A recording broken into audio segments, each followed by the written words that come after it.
Vice President at Skyview Partners, and I'd like to welcome you to our session this morning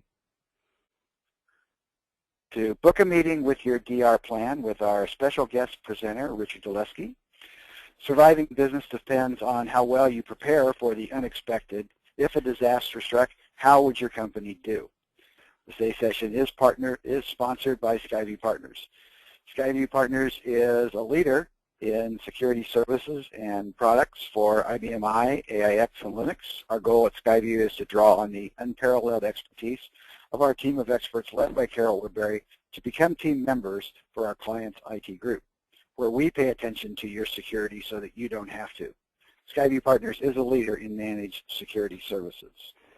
Our guest speaker this morning, Richard Dolewski, is the founder and CEO of Itinuum, specializing in repeatable recovery in the event of a disaster. Richard is a recognized subject matter expert and world-renowned award-winning speaker specializing in business resiliency, cloud computing architecture, disaster recovery planning, and backup and recovery program design. Richard has invested 30 years into IT and practical experience supporting numerous computer room and FEMA region disasters. So with that, I'd like to pass the presenter over to Richard and start our session on book a meeting with your DR plan. Hello, Richard. Well, good morning and good afternoon to the rest of you. Thank you for joining us on this morning's little session on how to book a meeting with your DR plan.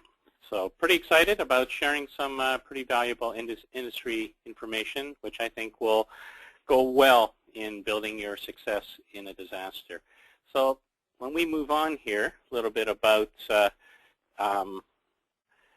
our company here. Just got to get all unlocked.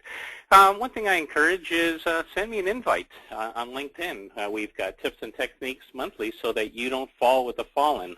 One of the things that we like to do is design DR programs for companies, as JD mentioned, to provide repeatable recovery in the event of a disaster. Our methodology is about building backup reference architectures, which we're going to talk about in this session, where we identify business and mission-critical applications so that your servers will be recovered in the event of a disaster. So definitely send me a LinkedIn invitation, and if you're one of the first 10, I will send you my book. So wait till the seminar is over, and be happy to share some of our industry experience specific around disaster recovery.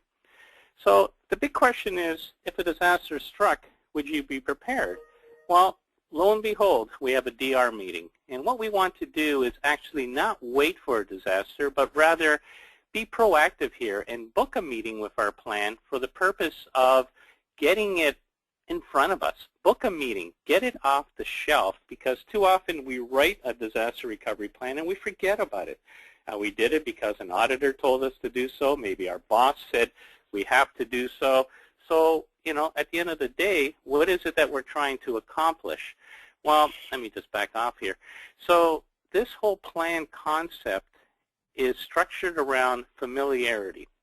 If you're familiar with the procedures, and it's not the first time that you're going through them, you have a much higher success versus those that for the first time take a look at it and say, oh my gosh, my name is in the plan, what am I responsible for?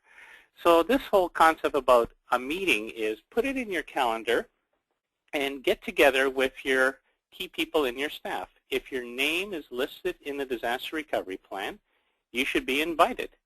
Generally, a meeting of this sort is a walkthrough. It's a walkthrough of procedures where you jointly, not just one person, but jointly review the plan, literally page by page.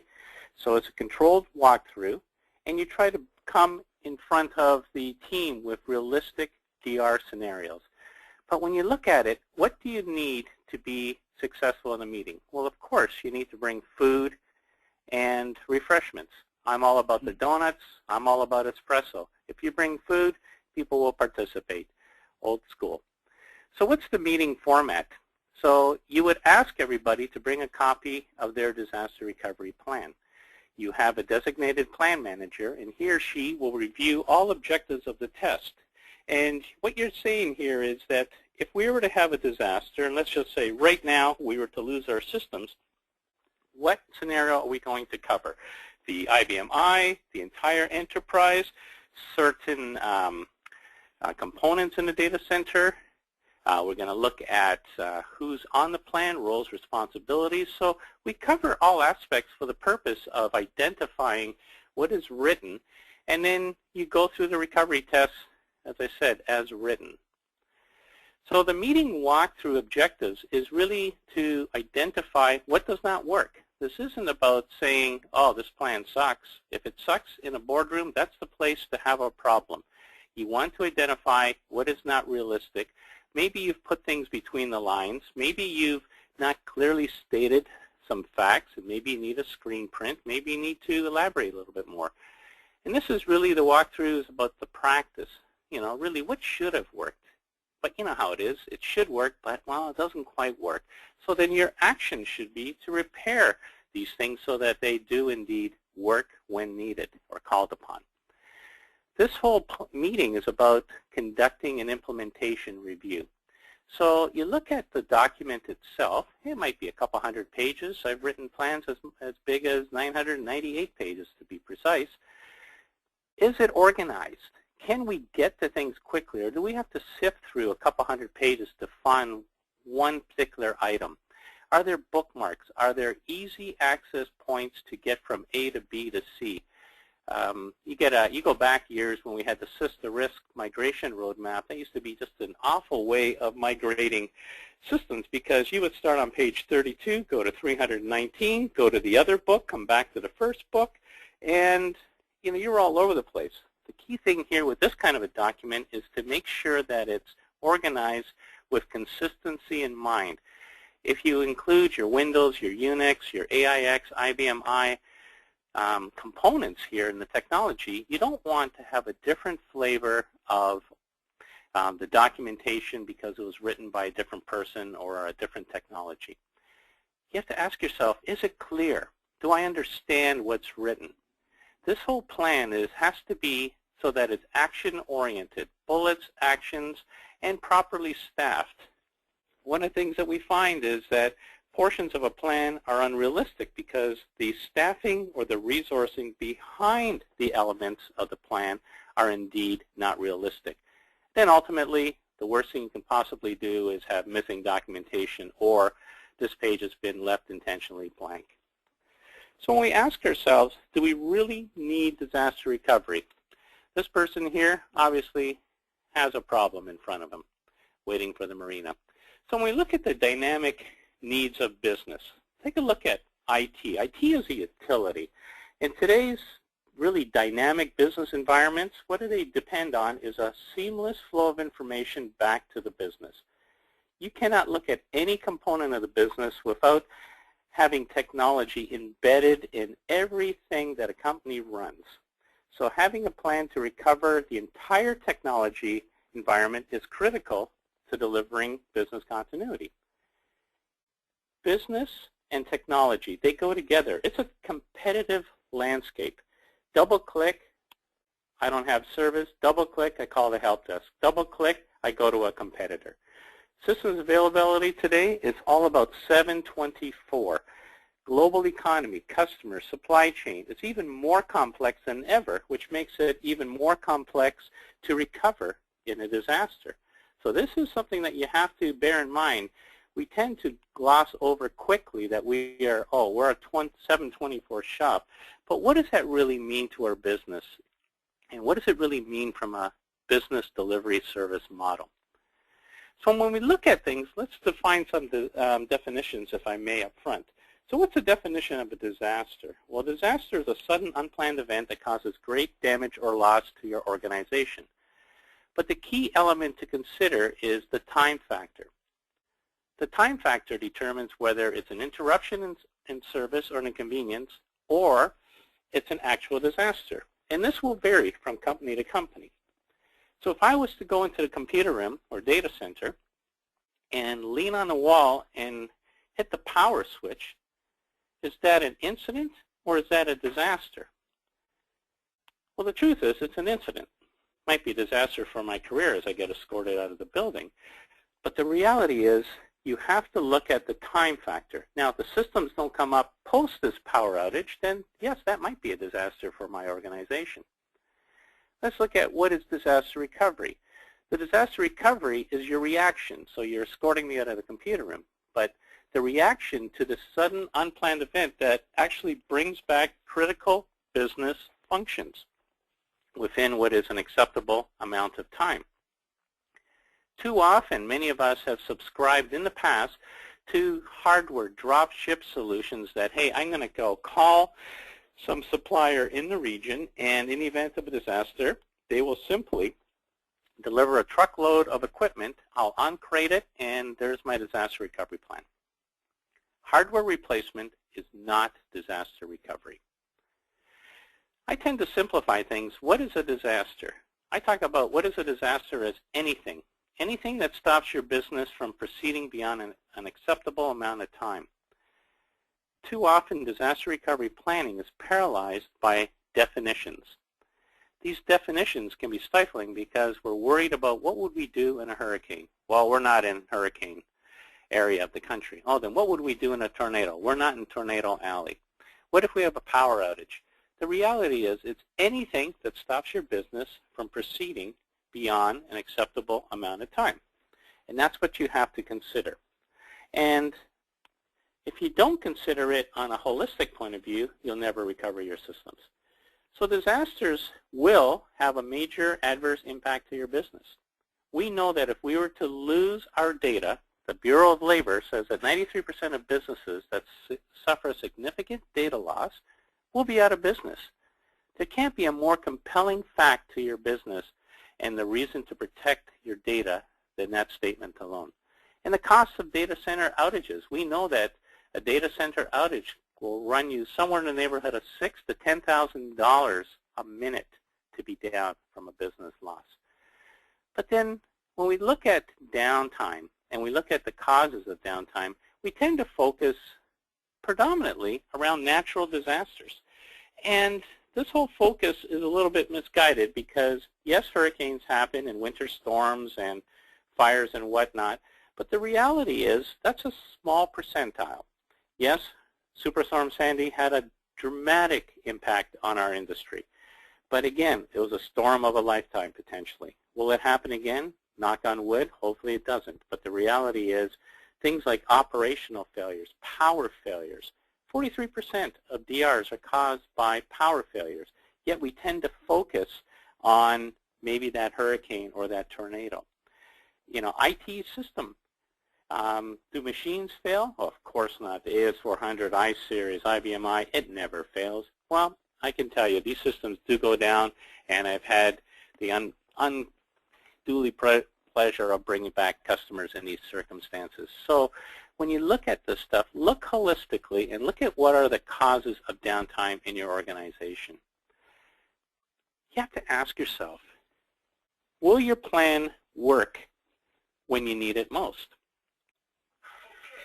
So, is there anything else we need to talk about? Nope. I think we're covered.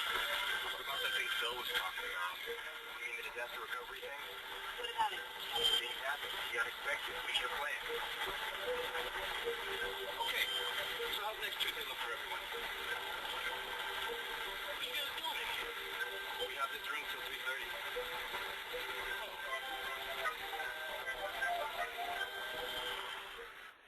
I always like to run this video. Does this sound like your organization? Disaster recovery planning, it's a shared responsibility.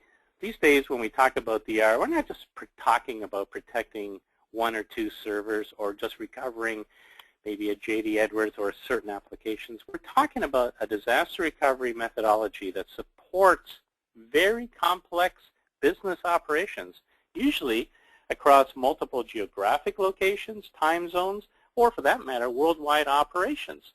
So this is no longer a trivial exercise, and IT alone cannot identify all the elements that are needed. So you do need support of senior management from a definition point of view as well as an execution point of view. I always talk about the most dangerous phrase in the English language is, we've always done it this way before. That's not the way to do it. Technology has changed, our needs have changed, our business has changed. The way we deliver is changing. We must respond appropriately. And that's why we have this meeting, because are we keeping our plans current?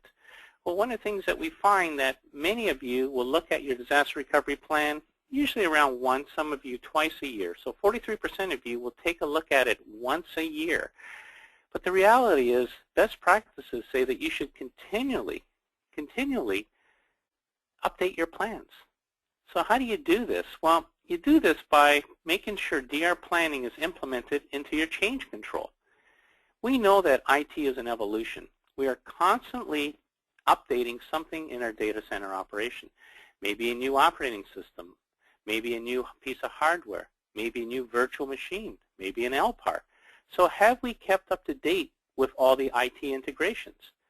And then at the end of the day, are the expectations as set by our DR plan, which might have been written 2, 3, 4 years ago, and the expectations and the scope haven't changed, are they still realistic today?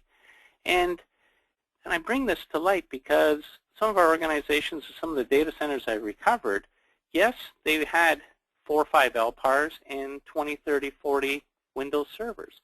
Now they've got 15 LPARs and 80 virtual machines. Yet the expectation is get it back up and running same day. The approach is still the same. The amount of resourcing is still the same. Is the plan realistic or unrealistic? So DR planning is an ongoing process. As new business requirements come in, you should always plan around them through your change control process, implement the changes, and then obviously test this. We know that to be prepared, you've got to constantly go through this cycle. It's a process. If you leave it alone and bring it up once a year when you have this meeting, it becomes a project. And I don't know about you guys, but we've got far too many projects on our plate. So one of the things we have to look at is keep this thing as a process. Then we'll find that the success rate will be considerably higher. When we look at a data center, there's 4 primary assets that you need to operate information. Obviously the facility, hardware, networks, and the data itself. So we are in the business of protecting our data.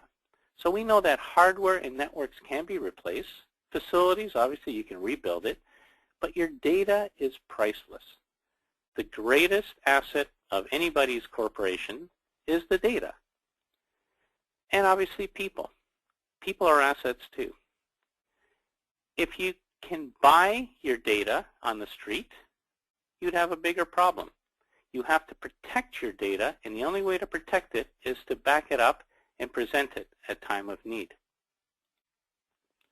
So the 3 steps of business preparedness obviously are to plan to stay in business, talk to your business and the IT teams, and be aligned, and obviously protect the data, as I said, is the greatest asset of your company. So let's take a look at, does your DR plan work as written? That's the whole idea of this walkthrough.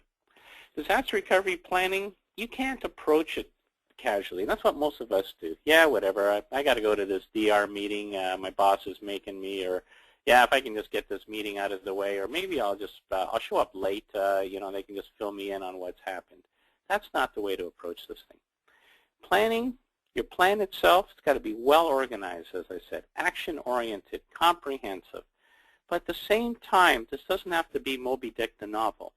Sometimes we've been faced with organizations where your boss will come in to the office and he might be a finance person. He'll say, team, I want this thing so well documented that even I can recover the system.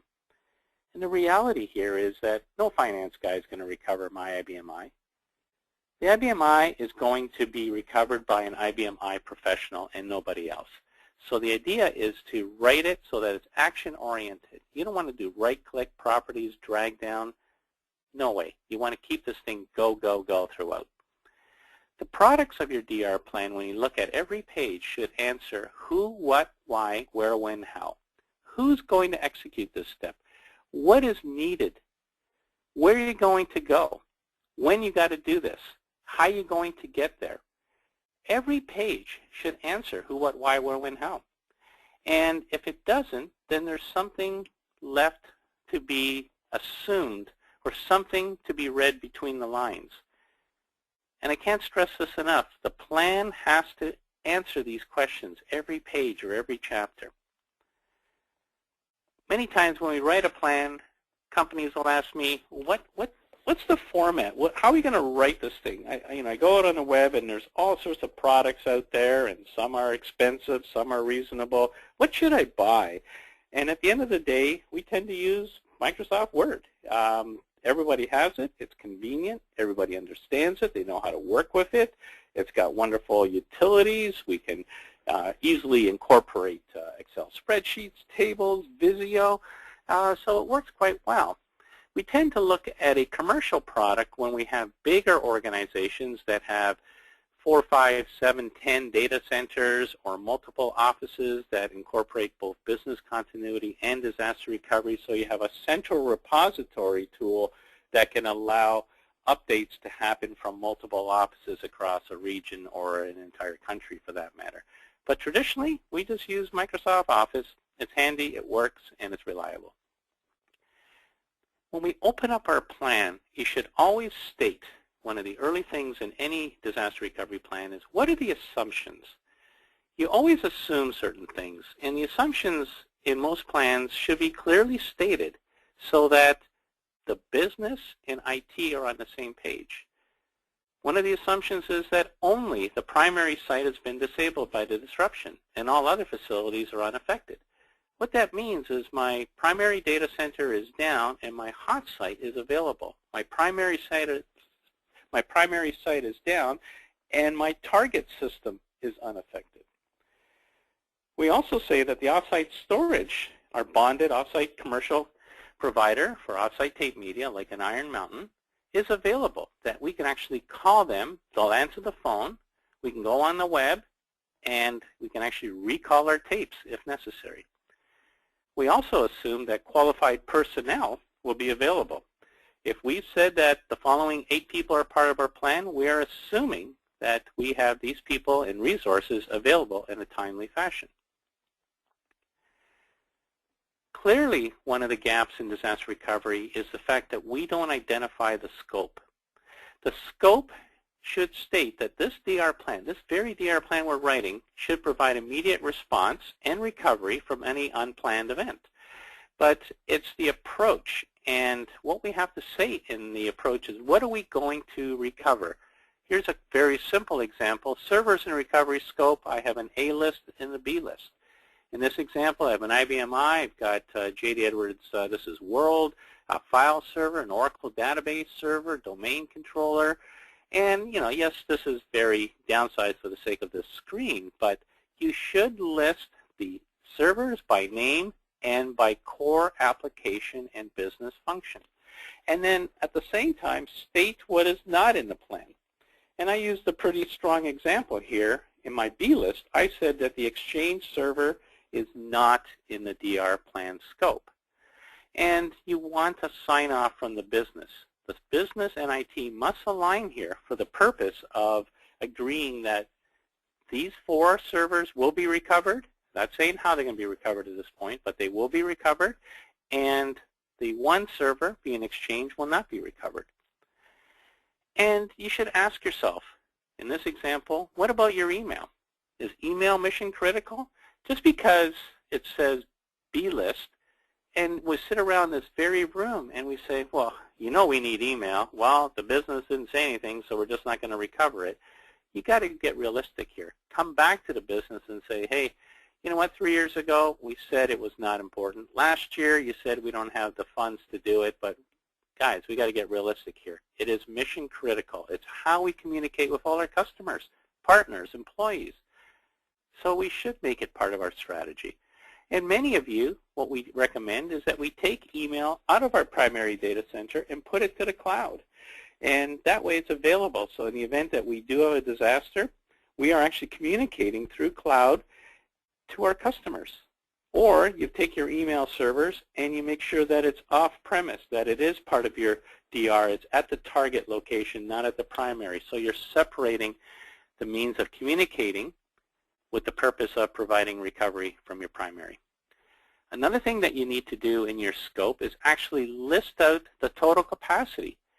And this is important particularly for hot sites, our commercial hot site providers.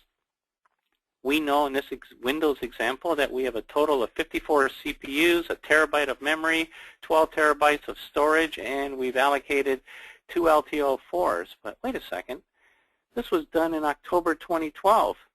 Hey Sam, how many Windows machines do we have now? I don't know, a couple hundred. What's the CPU in that thing? And we quickly realized that, son of a gun, this thing is behind. And as you see, my Oracle database here is a 10G, where I can tell you on my other page it was 11. I forgot we have upgraded that thing. This thing is not current. And these are simple examples how quickly we can become out of date with our DR plans and scopes. When you walk through this meeting, take a look at all of the plan elements. Read the mission statement. The mission statement says, we will recover all services within X amount of time.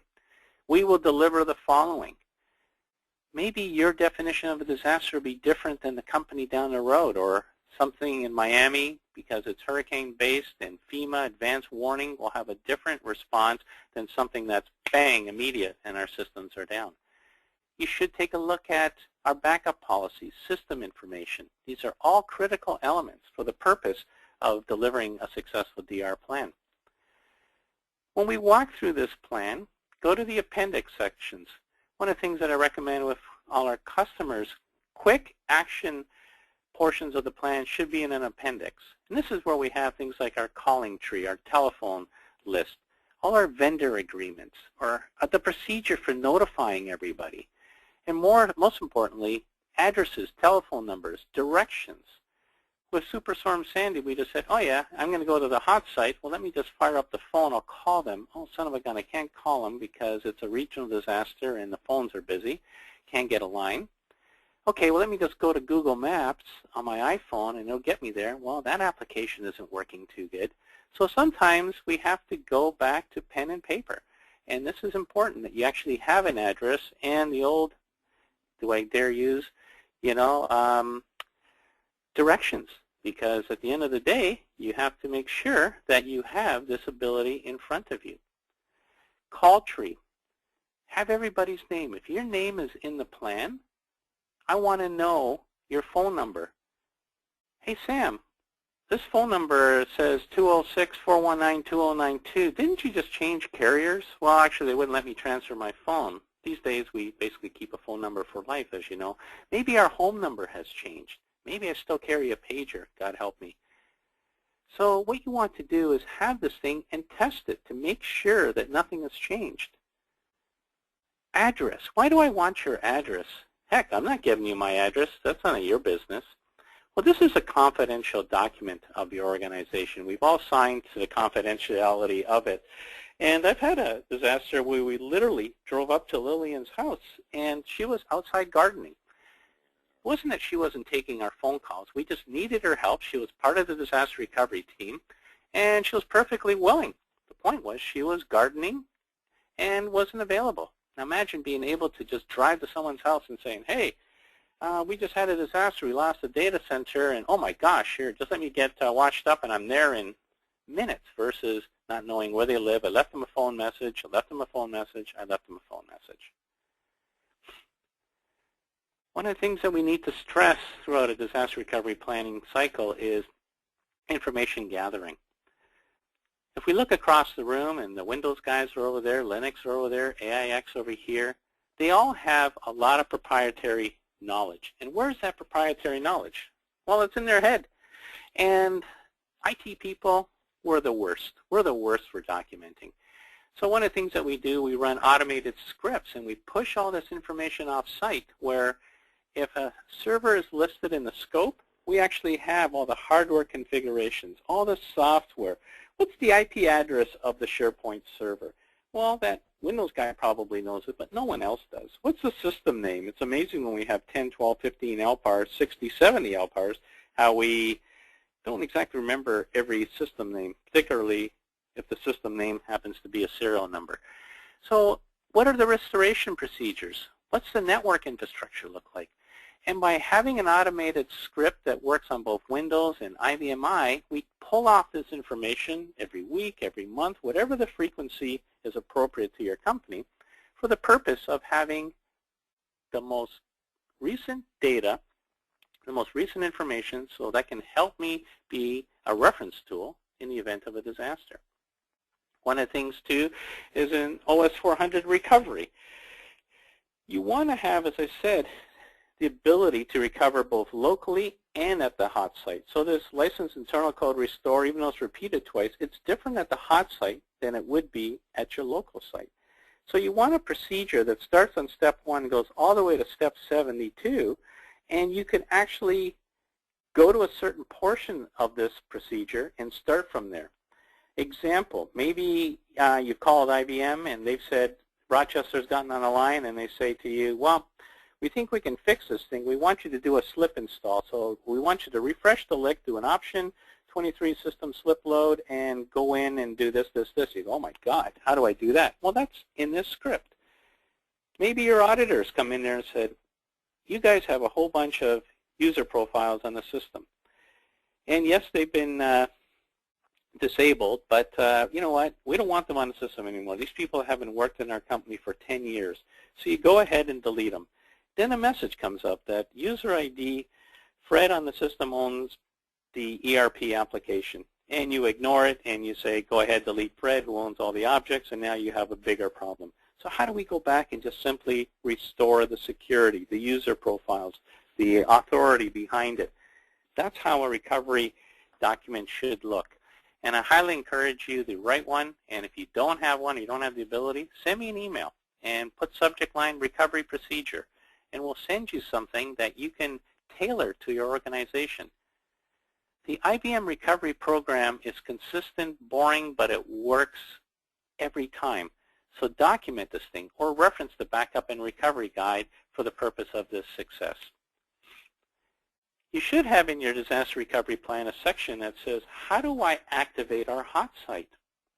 Well, how do I declare a disaster? What is a disaster? Am I authorized? You should have take a look at the list of people authorized to declare your disaster with your hot site provider. You may find that these people are no longer in our organization. Maybe they've been promoted. How do I get to that hot site? Well, our hot site is in Philadelphia and we're in New York. We're just going to drive. Well, our hot site's in Atlanta and we are in Nashville. We're going to fly. So how do I get people from A to B? How do I get my tapes? So if I have to pick them up, that's one thing. What if we have to transport them? That's another thing. If there's HA involved, how do I role swap? How do I make the target facility now my production facility? This is all about activation and procedures. And you walk through this stuff and you'd be surprised when you're in the room and people say, well, that's great, but I don't have money to buy a ticket last minute. You know what that costs? So these are things that you have to account for and provide solutions for. Here I got a question on travel. So one of the things that we do with travel is we buy full fare tickets. And if you've ever traveled, a full fare ticket is astronomically expensive. In fact, it's probably 2 to 3 times that of a discounted ticket. But what we do is by buying advanced tickets from, in the example of New York or Nashville to Atlanta, we buy this ticket full fare because full fare tickets are fully refundable. And you have a year to use them. So on month 11, we basically cash out and buy another ticket. So it gives you a lot of flexibility. And full fare tickets are a dream because competing airlines will honor full fare tickets. Going to United Airlines with an American Airlines full fare ticket is a wonderful transaction waiting to happen. So when we look at developing our disaster recovery plan, one of the key things in your design is minimize the dependency on specific individuals. Oh, here is Jim. Well, this step's got to be, completed by Jim. Go over a few pages, there's Jim's name again. You want to minimize because if Jim is unavailable, then our entire plan is stopped.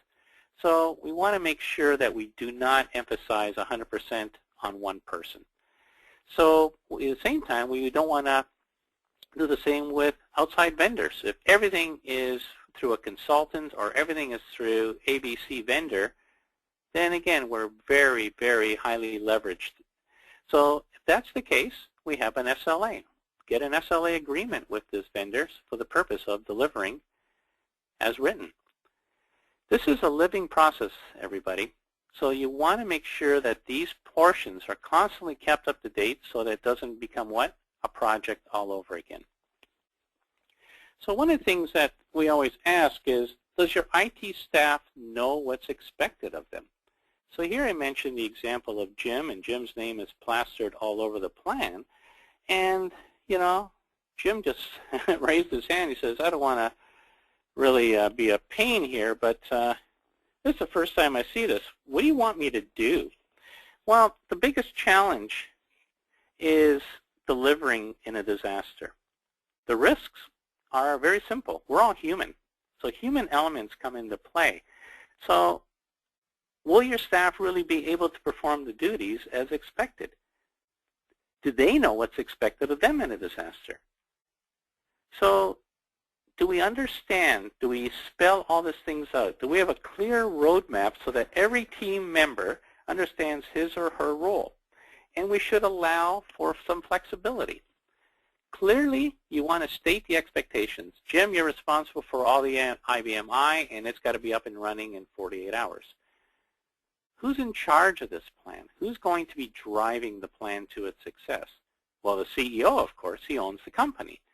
No, it's the person in charge of the DR plan. He or she will be reporting up to senior management on a regular interval. One of the things I wrote an article years ago, we've had a disaster, quick, lock the doors to the computer room. Because one of the things we want to do is make sure that we do not see our executives in the computer room. Executive pressure is hindering. Executive pressure is intimidating. Oh my God, look who just walked in, the CEO. I saw him on the video, I saw him on stage during a company address, but now he's in here to see me. So the key thing there is, why is he in the room in the first place? Probably because he doesn't understand where we are in our recovery. So if we educated the person in charge, he or she might have known that they have to do hourly updates to the business. 2 o'clock, all is well. 2 o'clock, we're right now tracking on time. We should have all systems up by 6 p.m. tonight. If you have all these predefined methods, everything will be a success.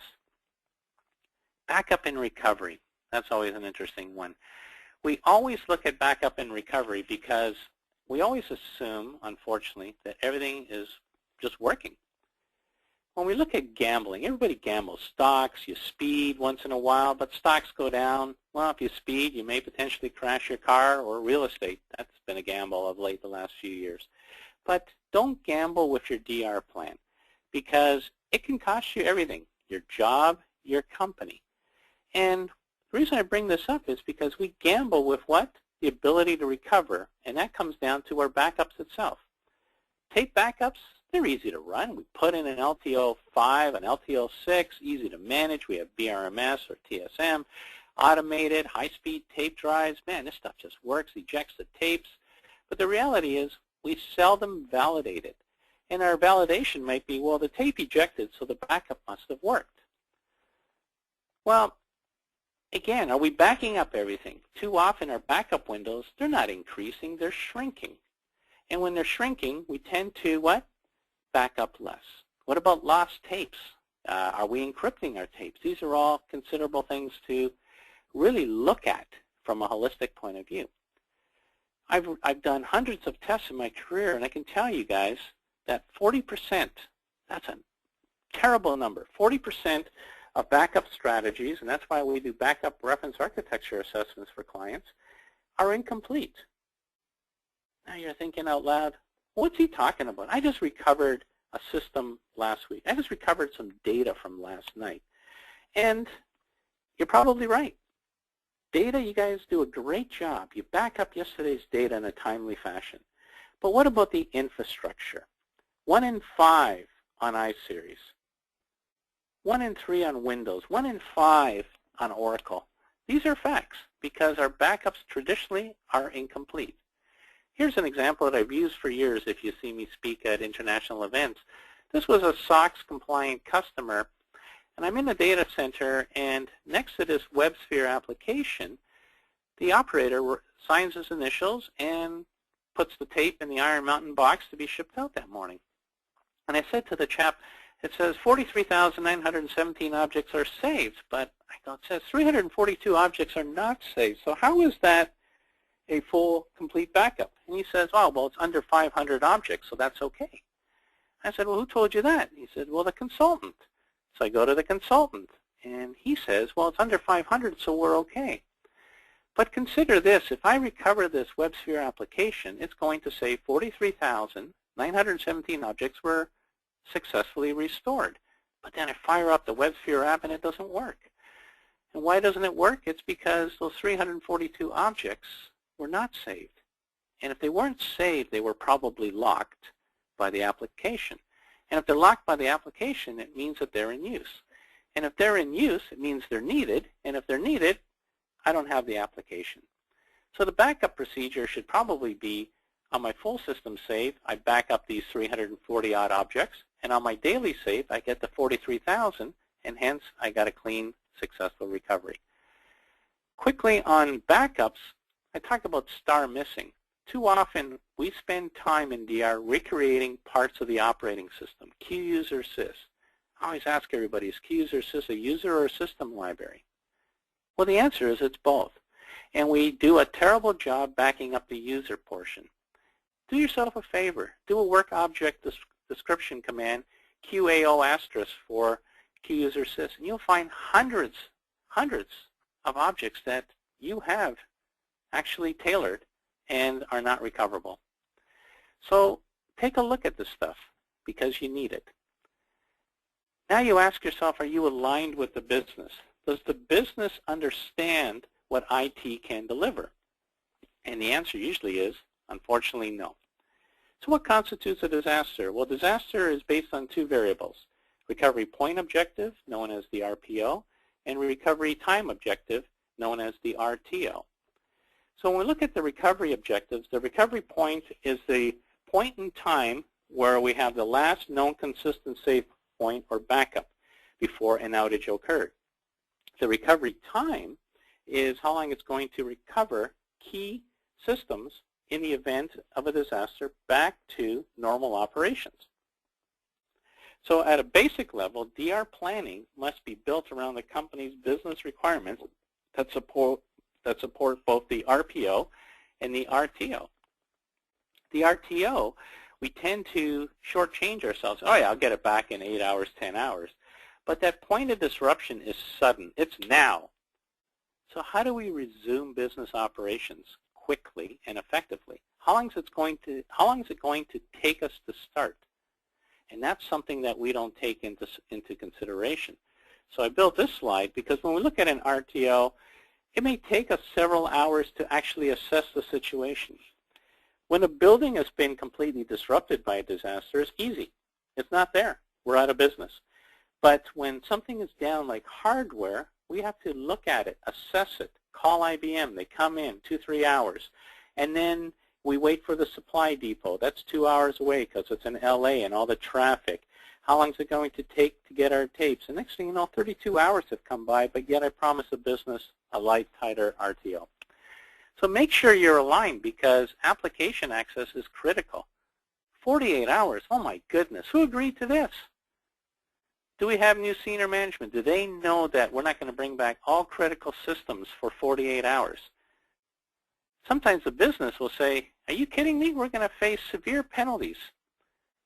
So when we look at data, do we have a plan for lost data? You don't want to be this schmuck. This is a younger picture of me, being on the side of the road looking for mission-critical files. So lost data is money. Imagine with a backup strategy that you will lose all of today's orders before you back them up at 2 o'clock. Who agreed to this? How can you ask me to start my business when you've lost everything that we've done? And questions start to arise. John, you bought this new LTO5 tape library, right? It cost me like 50 grand, and yet you lost all of today's data. So I thought you said you back up the system. Well, I do. Well, then how could you have lost all my data? Well, there's the RPO. I don't know what an RPO is. All I know is, John, you're incompetent because you've lost all our data. And these are the kind of things that happen. So with a tape solution, 24-hour RPO. minimum probably 48 hours RTO. So go back to your business as part of this planning cycle and ask them, what services do you provide, and what is an acceptable amount of RTO and RPO so that they themselves are not surprised by what happens. Ask them, if the data center went down, it went dark, what would you do? Well, we're pretty well stopped. Well, then that could lean more towards an HA solution, right? Well, you tell them that if we were to lose the data center on Tuesday, we'll be up and running Thursday with Monday's data. Oh, that doesn't sound like what I want. Or yes, that's acceptable. Be clear, be upfront. One of the things that you look at your disaster recovery plan is, are you ready for the worst case scenario? And I always say, can you see your recovery site from your primary data center, like this chap looking out the window and you can see his recovery site? So one of the things we find in a regional disaster is that all bets are off. And you have to look at, is your DR solution in the same area affected by the same regional disaster? Are they the hot site providing the same, are they the hot site having the same disaster that you are?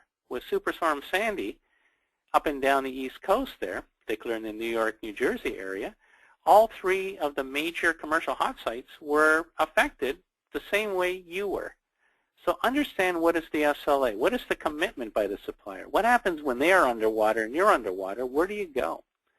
Understand, what is the subscription ratio? How many customers are subscribed to that exact same piece of hardware? And lastly, can you expect your team to travel in a regional disaster? Because at the end of the day, family comes first. They have to make a decision. Focus on their family or focus on their business. Your spouse calls you and says, honey, we're in trouble. We got water coming in the basement. They're telling us we have to evacuate because of the fires in the valley. Well, sorry, honey, I'm at the office. I got to get the server back up and running. So you're going to get fired either by the CEO or your spouse. These are things you have to consider at the scheme of everything. So reassess your disaster recovery solution, because the traditional planning, you have to look at, where is your offsite storage? We had a customer that had an offsite storage provider in the same valley as their data center.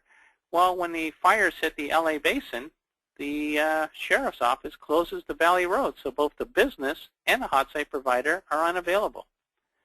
So ask yourself, how far is far enough? And generally speaking, you know, the U.S. Army Corps engineers say that your primary and your secondary sites should be at least 500 miles apart. Conventional disaster recovery thinking is monolithic, I always say now, because your business is using the cloud. IT should be looking at the cloud for DR solutions out there. Take a look at your hot sites, the commercial old-fashioned way, and take a look at, are they adequate for today's model? This plan that we're reading, will it work as advertised with the same hot site arrangement we made 5 years ago? Is it realistic today? Consider that. So modernization of your recovery. Look at cloud. There's a lot of cloud providers because, you know, with HA, you know, we've shifted from DR, passive after the fact, tape, to high availability, minimal downtime. And that's because the business cycle completely depends on IT. Remember, I said IT is a service. So traditional mechanisms, tape, you know, they're the firewall, they're the starting point. But things like virtualization, HA, Power HA, they're all becoming more capable because it's now part of the inclusion of the application. So keep in mind, technology is evolving.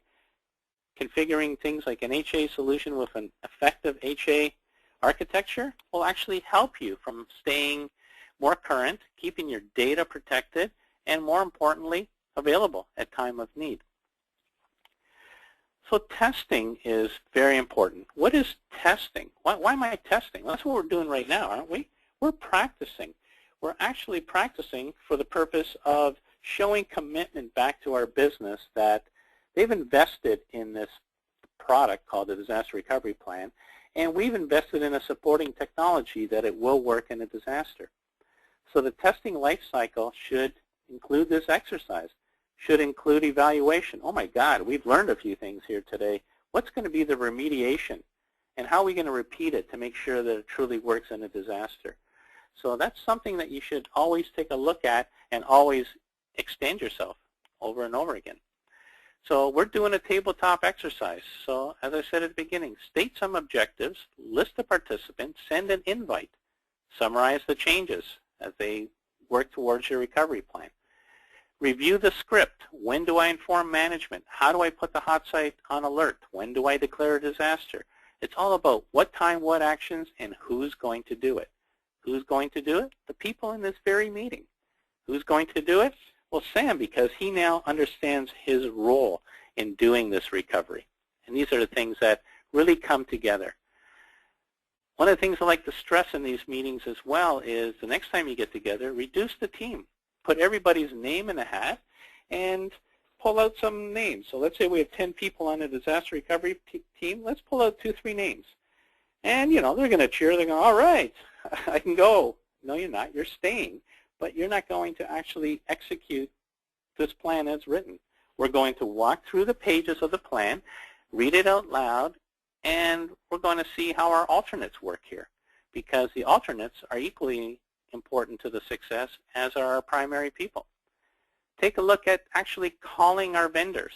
Here's the support line. Yeah, they're available 7/24, and after hours, here's how they do it. Call them after hours. Make sure that it actually works. The elements of surprise. I had a customer where we had 2, 3, 4, maybe even 5 successful DR tests. And you know what the business says? Oh, well, of course IT is successful. The reason they're successful is because they know about it. If they know about it, they're going to plan for it, and they're going to make sure we're successful. So the CIO was quite frustrated. We were walking to the elevator, and outside the elevator was a sign that says, fire drill this Wednesday at 10 a.m. I said, you know what we're going to do? When the building fire alarm goes out and we all, leave the building in orderly fashion and meet out in the parking lot, we're going to declare a disaster right there. We went to the recovery hot site and walked through this very meeting the same way. And that is a clear way of showing that you're able to respond on the spot. We talk about auditing offsite providers, switching roles in a hot site, very important, primary and alternates. So your DR journey, you know what? It starts today. I'm an old Star Trek guy. Good old Scotty in his engine room where he always says, Captain, Captain, she's going to blow. And Spock says, don't worry, live long and prosper to a successful recovery. The big question is, will you be prepared? Will you be prepared? And now's the time to decide, because it's all up to you when it's all said and done. So book yourself another meeting. This isn't about doing this one time, once a year. We sat there and said, you know what, today we've learned a few things. Let's book our next meeting for November 19th. And in between that, we might even have an active DR test where we will go to a hot site and actually go through the exact procedures as written, because now we're confident that they will work. So that concludes what the message that I wanted to get across to you guys today. This is all about planning, and planning is advanced preparation for your success. If you read the procedures, understand the roles, who, what, why, where, when, how, you can actually deliver at time of need. And I can't stress enough that those that are successful are only successful because they practice. Sports teams are constantly practicing on the field of play. Practice makes perfect. So please, book a meeting with your DR plan, go through the documentation, and if you need help, reach out. I've got a lot of articles out there. No sense reinventing the wheel. And coming this fall, come hook up with us. We're launching a home survival guide that you'll be able to use for your day-to-day family situations as it pertains to regional disasters. So thank you for participating today, and most importantly for joining me in this early time of day and taking time out to listen. So as I said, a disaster recovery plan book is waiting for you. So be sure to send me an invite at your convenience. Thank you. Well, thank you, Richard.